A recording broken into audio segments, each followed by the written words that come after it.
উত্তরবঙ্গে ট্রেন দুর্ঘটনা, ফের এক লাইনে দুটি ট্রেন।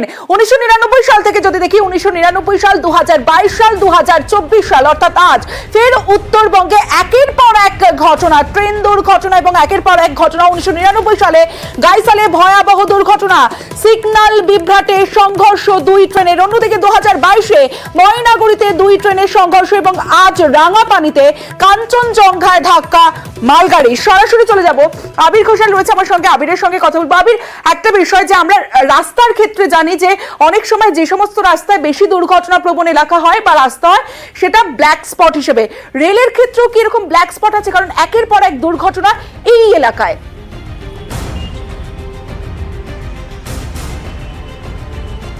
প্রথমত হচ্ছে যে রেলের বিভিন্ন জায়গাতেই দুর্ঘটনা ঘটতে পারে, তার কারণ হচ্ছে যে রেলের যে ম্যানুয়াল বা যে নিয়ম রয়েছে, যে কমিউনিকেশন ব্যবস্থা রয়েছে, সেগুলো যদি যথাযথভাবে পালন না করে ট্রেন চলে বা ট্রেন চালানো হয়।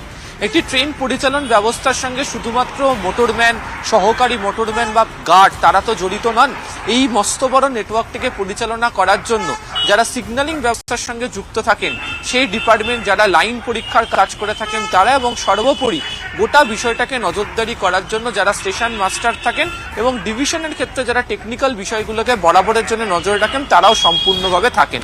এটা ঠিক যে 1999 থেকে 2024 মাঝের এই 25 বছরে দাঁড়িয়ে ভারতীয় রেল তারা বারবার ধরে প্রযুক্তি উন্নত করার কথা বলছে, যদিও সেই উন্নত প্রযুক্তির যে ব্যবহার পুরোপুরিভাবে যে হচ্ছে না, তাতে যে এটা বিস্তর ফাঁক থেকে যাচ্ছে তার প্রমাণ 2022-এর ঘটনার পর আজকে 2024-এ দাঁড়িয়ে দেখতে পাওয়া যাচ্ছে যে এই ধরনের একটি দুর্ঘটনাটি ঘটে গিয়েছে।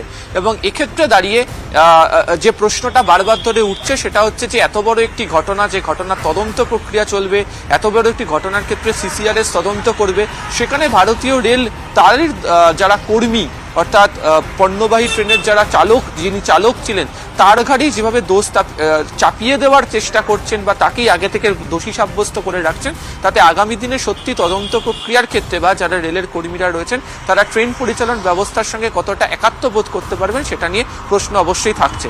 তবে বেশ কতগুলো জায়গা রয়েছে যে জায়গাগুলোতে ট্রেন চালানোর ক্ষেত্রে কঠিন ব্যবস্থা থাকে, ট্রেন ঢোকা বেরোনোর ক্ষেত্রে বহু ট্রেন হয়তো একসঙ্গে থাকে, সেরকম জায়গা অবশ্যই নির্দিষ্ট কিছু চিহ্নিত অবশ্যই থাকে। তাতে শিলিগুড়ির মতো স্টেশন সেদিক থেকে দেখতে গেলে অবশ্যই গুরুত্বপূর্ণ একটি জায়গা।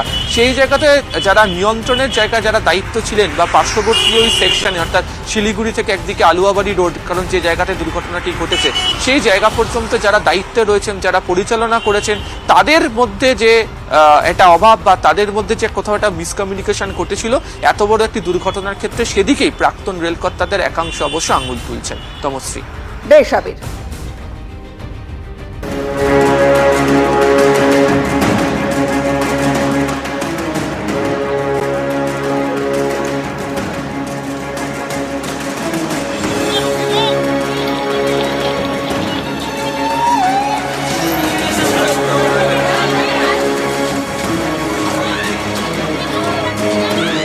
আমাদের ট্রেনটা আস্তে আস্তে যাচ্ছিল বৃষ্টির মধ্যে, ট্রেনটা এমনভাবে ঝাঁকুনি দিল আমরা ভাবলাম হয়তো কেউ চেন টেনেছে, কিন্তু সেই মুভমেন্টে এতটাই ঝাঁকুনি বেড়ে গেল, আমি মিডিলে ছিলাম, মিডিল বার থেকে আমাকে নিচে পড়ে গেছি ধাক্কায়। তারপর আমরা যখন বেরিয়ে এসে গেটটা খুলেছি তখন দেখি যে অলরেডি পিছনে 3টে কামরা উপরে উঠে গিয়েছে, ছিন্ন বিচ্ছিন্ন হয়ে গিয়েছে। ফের ভয়াবহ ট্রেন দুর্ঘটনা, এবার দুর্ঘটনার কবলে কাঞ্চনজঙ্ঘা এক্সপ্রেস। সোমবার সকালে শিলিগুড়ির কাছে দুর্ঘটনাটি ঘটে।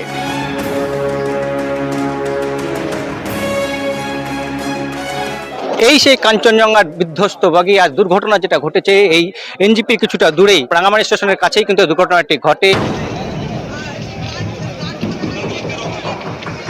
আগরতলা থেকে শিয়ালদায় আসছিল কাঞ্চনজঙ্ঘা এক্সপ্রেস। ঘড়িতে তখন সকাল 8:40। নিউ জলপাইগুড়ি রাঙাপানি স্টেশন ছাড়িয়ে নিজ বাড়ি স্টেশনের দিকে এগোচ্ছিল কাঞ্চনজঙ্ঘা এক্সপ্রেস। সে সময় তুমুল বৃষ্টি হচ্ছিল। বৃষ্টির জন্য কাঞ্চনজঙ্ঘা এক্সপ্রেস চলছিল ধীর গতিতে। আচমকাই পিছন থেকে ধাক্কা মারে মালগাড়ির ইঞ্জিনের ধাক্কায় কাঞ্চনজঙ্ঘা এক্সপ্রেসের গার্ডের বগি লাইনচ্যুত হয়। এর সামনে ছিল জেনারেল কম্পার্টমেন্ট, সেটিও লাইনচ্যুত হয়। কাঞ্চনজঙ্ঘার এই জেনারেল বগিরই সব থেকে বেশি ক্ষতি হয়েছে। এই বগিতে যেসব যাত্রী ছিলেন তাদের কেউ মারা গিয়েছেন, অনেকেই হয়েছেন আহত। জেনারেল কম্পার্টমেন্টের আগে ছিল দুটি পার্সেল ভ্যান বা পার্সেল বগি। প্রথম পার্সেল বগিটিকে উপরে তুলে দিয়ে তার নিচে ঢুকে যায় মালগাড়ির ইঞ্জিন।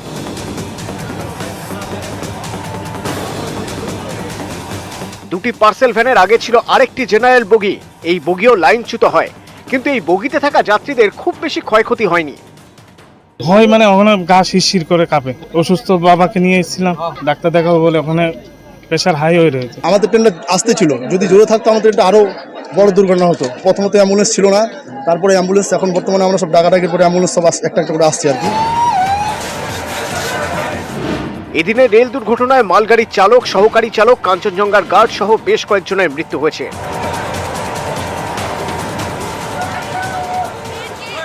जिस ट्रेन जो गुड्स ट्रेन थी उसके ड्राइवर और असिस्टेंट ड्राइवर की भी जान चली गई है और जो कंचनजंगा के गार्ड थे उनकी भी जान चली गई है। দুর্ঘটনার পরে উদ্ধার কাজে ঝাঁপিয়ে পড়েন স্থানীয়রা। পৌঁছয় ফাঁসি দেওয়া থানার পুলিশ। এরপর যৌথভাবে কাজ শুরু করে কেন্দ্র এবং রাজ্যের উদ্ধারকারী দল। গোটা ঘটনায় উদ্ধারকারী দল ঘটনাস্থলে তারা কিন্তু উদ্ধার কাজ শুরু করেছে স্থানীয় বাসিন্দারা। আহতদের উদ্ধার করে পাঠানো হয় ফাঁসি দেওয়া গ্রামীণ হাসপাতাল এবং উত্তরবঙ্গ মেডিকেলে। পিছন দিক দিয়ে মেরে দিয়েছে মালগাড়ি। আমরা পিছনের 2 নম্বর আতঙ্ক তো হবে। 39 মানুষ অ্যাডমিট আছে এনবিএমসিএইচ তে আর 6 জন অ্যাডমিট আছে ফাঁসিদেওয়া রুরাল হসপিটালে। আমাদের মেডিকেল টিম এখানে স্টেশন আছে, আমাদের হেল্প ডেস্ক এখানে আছে, পুলিশও এখানে আছে। যদি কেউ মিসিং রিপোর্ট করে আমরা দেখে নেব। আমরা বাসেস গুলো অ্যারেঞ্জ করলাম স্টেট থেকে, যেখানে যে মানুষ এখানে ট্রেনে না উঠে বাস করে যেতে চেয়েছিল তো তাদেরকে পৌঁছানো দেওয়া হয়। নিউজ 18 বাংলা।